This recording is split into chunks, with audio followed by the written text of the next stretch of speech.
ఇంగ్లాండ్‌తో జరిగిన రెండవ టెస్ట్ మ్యాచ్‌లో గిల్ రెండవ ఇన్నింగ్స్‌లో సెంచరీ చేశాడు. సెంచరీ చేసినప్పుడు మనమందరం ఒక విషయాన్ని గమనించాం. అదేంటంటే సెంచరీ తర్వాత గిల్ కాస్త మౌనంగా ఉండిపోయాడు. తల దించుకొని కాస్త ఏదో ఆలోచనలో పడినవాడిలా ఉన్నాడు. వాస్తవానికి అది గిల్ నైజం కానే కాదు. ఎందుకంటే గిల్ ఎప్పుడు సెంచరీ చేసినా ఆకాశంలో తేలిపోతాడు, ఎగురుతాడు, దూకుతాడు, సెలబ్రేట్ చేస్తాడు, గ్రౌండ్ అంతా తిరుగుతాడు. కానీ గిల్ ఈసారి చేసిన సెంచరీని మాత్రం చాలా మౌనంగా ఆస్వాదించాడు. అందుకు అనేక కారణాలు లేకపోలేదు. అతను వరుసగా విఫలమవుతూ వచ్చాడు. గత 3 ఏళ్లుగా టెస్ట్ మ్యాచ్‌ల్లో అతను కనీసం 50 మార్కును కూడా దాటలేదు. అతని సగటు కూడా చాలా తక్కువ. కేవలం 20, 25 మాత్రం అతని సగటు. ఈ నేపథ్యంలో జట్టులో గిల్ స్థానంపై అనేక అనుమానాలు నెలకొన్నాయి. గిల్‌కి ఇది ఆఖరి అవకాశం అన్నట్టుగా బోర్డు, మాజీలు హెచ్చరించారు. మరీ ముఖ్యంగా కుంబ్లే కూడా ఈ విషయమై స్పందించాడు. అత్యంత అనుభవం ఉన్న పుజారే జట్టు బయటున్నాడు. అతను జట్టులో రావడానికి సిద్ధంగా ఉన్నాడు. మరి గిల్ ఇలాంటి ప్రదర్శన చేస్తూ ఉంటే జట్టు అతని స్థానం ఖచ్చితంగా ఉండదు.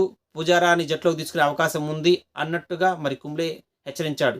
అది నిజం కూడా. ఎందుకంటే పుజారా, రహానాలు ఇద్దరు కూడా అద్భుతంగా ఆడుతున్నారు.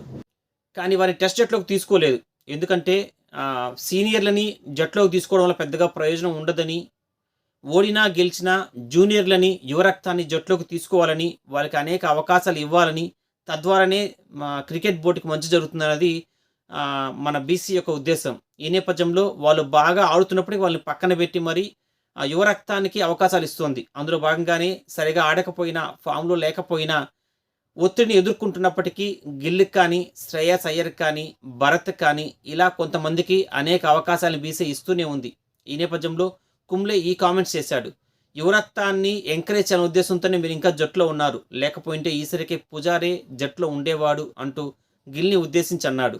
రెండో టెస్ట్‌లో రెండో ఇన్నింగ్స్‌లో గిల్ సెంచరీ చేసిన తర్వాత అతను కాస్త మౌనంగా ఉన్నాడు. తన భారాన్నంతా దించుకున్నాడు. అప్పటి వరకు అతనిపై ఎంత ఒత్తిడి ఉందో అంత ఒత్తిడిని ఒక్కసారిగా దించేసుకున్నట్టు అయింది అతని పరిస్థితి. దీనిపై యువరాజ్ సింగ్ కూడా స్పందించాడు. అతని సెంచరీపై స్పందించాడు. గిల్, నువ్వు ఇలాగే మౌనంగానే ఉండు. నీ బ్యాట్‌తోనే మాట్లాడు అంటూ చెప్పాడు. దీని అర్థం ఏంటంటే నువ్వు మౌనంగా ఉండాలి. బ్యాట్‌తోనే సమాధానం చెప్పాలి. అంతే తప్ప నువ్వు ఎగిరి గంతేయడం వలనో, లేక బాధపడడం వలనో, లేక మరేదో చేయడం వల్ల ఎటువంటి ప్రయోజనం లేదు అని. ఇది వాస్తవమే కదా!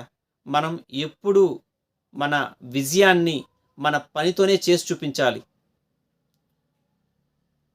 ఊరికే మాటలు మాట్లాడడం, కోతలు కోయడం కాదు. విజయం అన్నది మన పనిలో కనబడాలి. మౌనంగా మన విజయాన్ని మనం చూపించగలగాలి. మరి గిల్ రాబోయే రోజుల్లో మరింత గొప్ప ప్రదర్శన చేయాలని కోరుకుందాం. ఎందుకంటే గిల్‌కి చాలా గొప్ప పేర్లున్నాయి. అతను 3 ఫార్మాట్‌లోనూ ఆడగలడని, టీ20, వన్‌డే, టెస్ట్ క్రికెట్ 3 ఫార్మాట్‌లో ఆడగలడని, అతను ఒక పరిపూర్ణ ఆటగాడిగా చేయాలని కూడా బీసీ ప్రయత్నిస్తోంది. అంతేకాదు గిల్‌కి అనేక ట్యాగ్‌లు కూడా ఉన్నాయి. అదేంటంటే గిల్ భవిష్యత్ సచిన్ అని, భవిష్యత్ కోహ్లీ అని ఇలాగ అనేక ట్యాగ్‌లు కూడా ఉన్నాయి. మరి అన్ని ట్యాగ్‌లు ఉన్నవాడు ఖచ్చితంగా రాణించాల్సిందే. రాణిస్తాడని కూడా కోరుకుందాం.